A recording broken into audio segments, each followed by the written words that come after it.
What's going on, you guys? I am Hunter coming at you again here in front of the zebra wall. Been a while, and I'm sorry, but I hope you guys are just as excited as I am because I told you I was going to have some big news, and what's that third pinhole doing there? Ooh, yeah, we are legally full auto.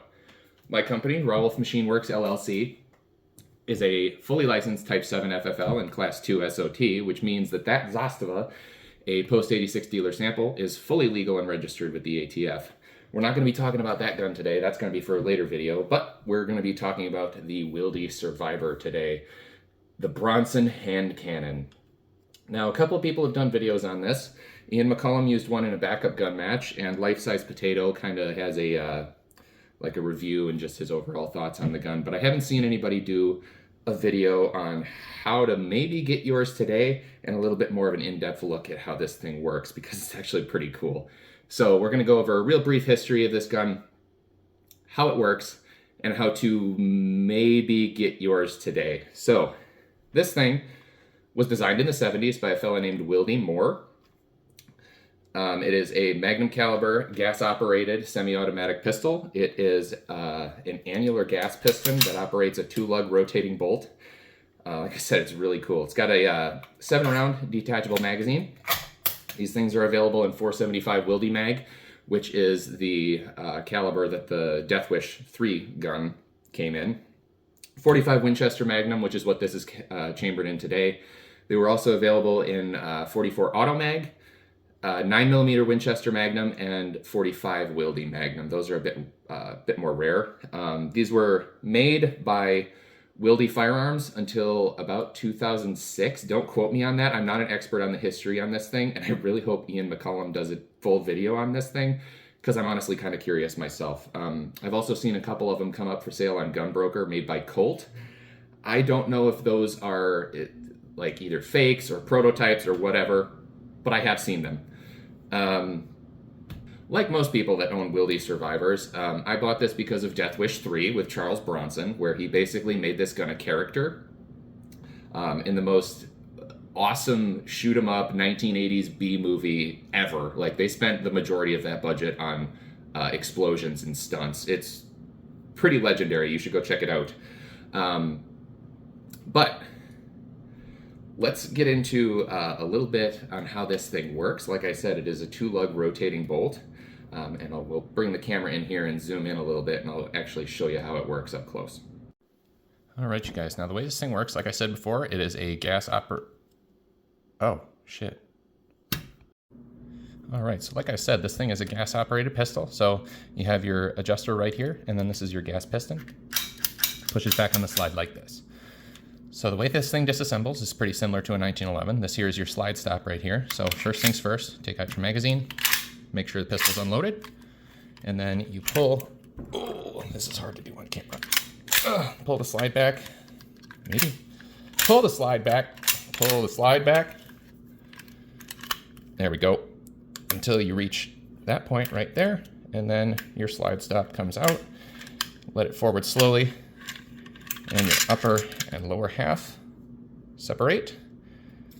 These are your recoil springs right here, and then pull this out, and then it lifts up and comes out. So the way this thing works is when the piston pushes back on the slide like this, it's engaging this pin right here with this cam track right here, and then there is your 2-lug rotating bolt. So that's the way it works, and to take this apart even further, you can push in on the firing pin, and okay, let's push in on your firing pin here, and take great care to avoid shooting the firing pin across the room. And then you can take either the firing pin, or in this case, a golf tee, and God, this is hard to do on camera, push it from right to left. And this is actually a pretty clever design, because there is a spring that is acting on your ejector right here, and there's your new style Remington Model 700 extractor right here. It's just a little kind of spring clip looking thing, but this thing has a spring in it that impedes on this. So the way this cylinder actually works is this provides your spring tension to keep your bolt lug in place, and it can only go back together one way because of the way this works. It actually is tilted a little bit this way, and when you push the locking lug in, it flattens out like this. So there's that. And then in the firing mechanism has a magazine safety right here, which blocks your trigger, and when you put the magazine in, this moves forward and allows you to pull the trigger. This thing also has a hammer block safety. So this position it's the reverse 1911 in terms of how the safety works, because up is fire and down is safe. And what that does is it just prevents, here, we'll get this magazine safety out of the way, prevents the hammer from falling all of the way. This is also a decocker, just like on a Makarov. So this thing doesn't exactly operate like a standard firearm, and they actually do mention that in the manual, because it does have this reverse, hi boo, this reverse hammer block safety. So, real quick overview of how this works. I can blow this apart further. God, would you shut up? No! Anyway, I'm not going to blow it apart further on camera because it was hard enough getting it to this point, but I think you kind of get the idea on how this thing works. It is pretty damn cool. Okay, now on to the interesting story that is getting your hands on one of these today. Like I said, a company called USA Firearms Corporation out of Winsted, Connecticut owns the rights and the tooling to build these things. And I placed my order in 2018, and the website had a listed 6-month lead time. And I contacted them. I gave them my specifications because all of these guns are made to order to your specifications, which is pretty cool. I wanted a matte stainless steel finish with an 8-inch barrel in .45 Winchester Magnum, and mine is single action only. You can also get these in double action, single action. They got right back to me I think it was the next day actually, after I submitted the order form, to get a 50% down payment, which these are not cheap guns. I paid $3,000 for this thing. So Jessica from USA Firearms Company contacted me the next day. I sent them my $1,500 as a down payment, and I was given a 6-month lead time. So probably 6 months in, I send them an email, no response. I call them several times. I leave messages, like their answering machine works, their website is still up, and they still have hours listed and say that they're open. But I'm having a hard time getting a hold of these people. And I finally get a hold of somebody, and they say that the 6-month lead time isn't going to happen because naturally they blamed it on somebody else. They were talking about parts coming back from the polisher, yada, yada, yada. So I get that email, and I'm like, okay, whatever. They say it's going to be another couple of months. Another couple of months goes by. I send them more emails, no response. I call them some more, no response. I end up getting so frustrated that I file a complaint with the Better Business Bureau. Sure enough, as soon as the Better Business Bureau contacts them, they get back to me and tell me that my pistol is going to be here in about a month. 2 months goes by, and I finally get an email saying that my pistol is ready to ship. Mind you, a 6-month lead time turned into about 18 months. It took me a year and a half to finally get that email, with a very, very frustrating string of unanswered emails and phone calls in between. So I get that email saying that my pistol is ready to ship. I send them my $1,500, and my pistol arrives at my FFL. Now, these things are very, very high quality, and it actually came in a really nice Pelican-style case. There's some foam in there that's cut out in the same shape as the pistol. It's actually a really nice, high-quality case. Comes with your manual as well. And overall, I'm very, very impressed with the quality of the handgun. Like, you get what you pay for, and for what it's worth, USA Firearms really pays attention to the quality of the stuff they turn out.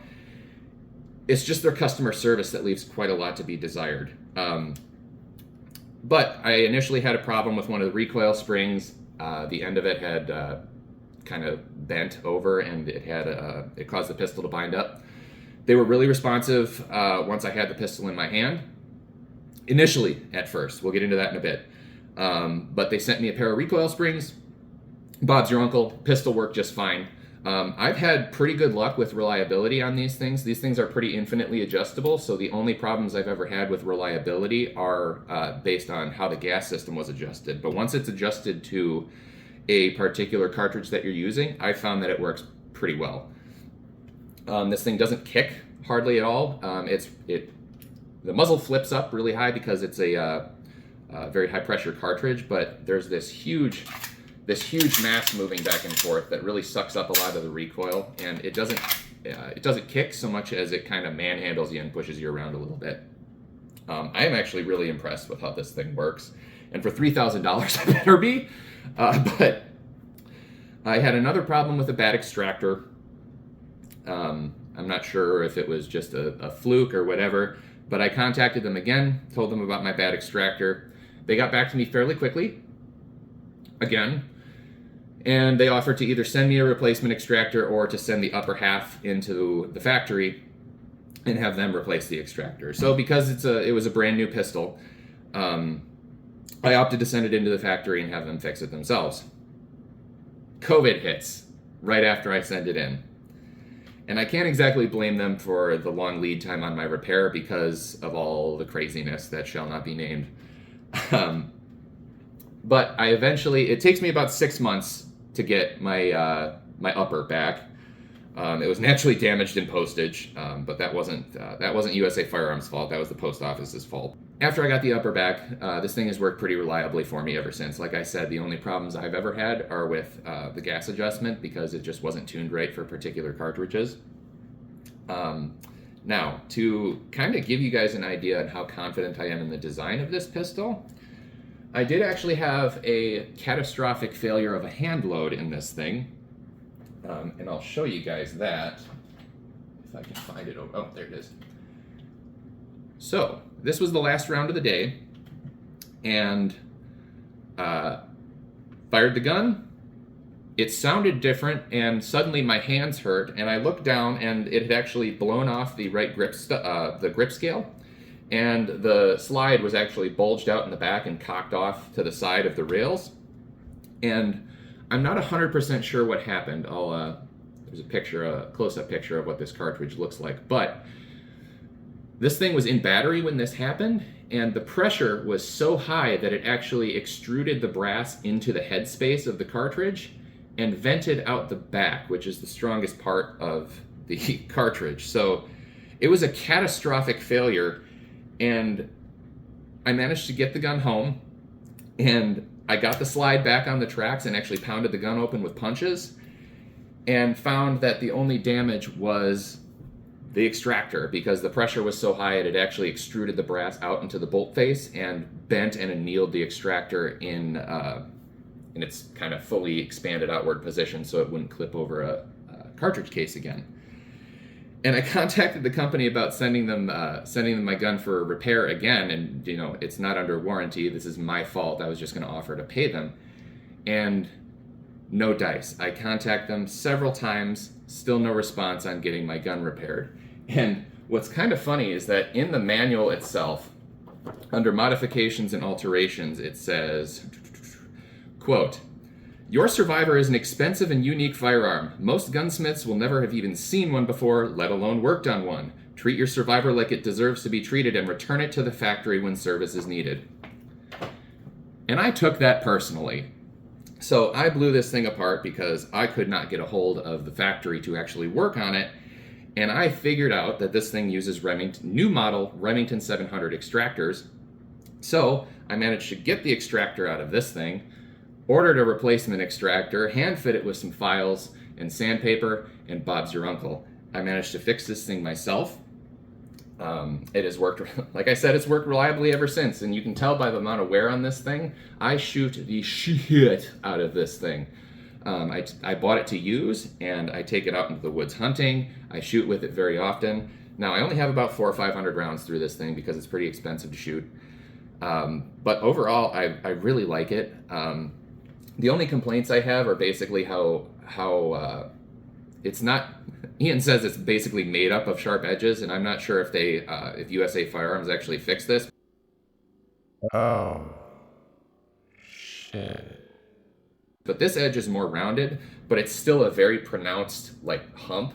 So you can't have your hand up as high as a normal grip.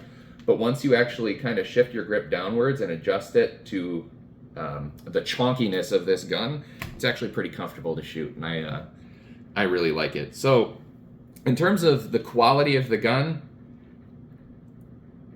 you're good to go. This thing is probably the reason why I'm still here, because I had a cartridge catastrophically fail in the most extreme way, and not only did the gun stay intact and me stay intact, but there was almost no long-term damage. There was a little bit of discoloration on the slide from where the hot gases vented out and kind of torched and discolored the stainless steel.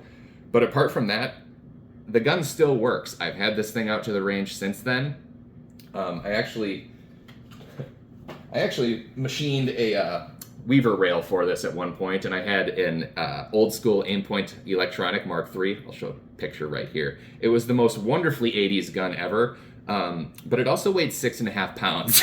So I decided to take the red dot out and be able to hold this thing in a holster and actually take it out into the woods. So yeah, that is basically my experience with the Wildey Survivor and USA Firearms Company as a whole. If you like these kind of videos, I do have more stuff in the future, as I am fully licensed to do whatever I want in terms of firearms. And you know what? I'm kind of going to take that and run with it a little bit. So if you like this kind of stuff, if you like this kind of stuff, I am definitely going to be putting out more in the near future. I'm sorry about the wait to get to this one, but I promise I'm going to have more content for you soon. So go ahead, like, comment, and subscribe, and I will see you guys on the next one. See you later.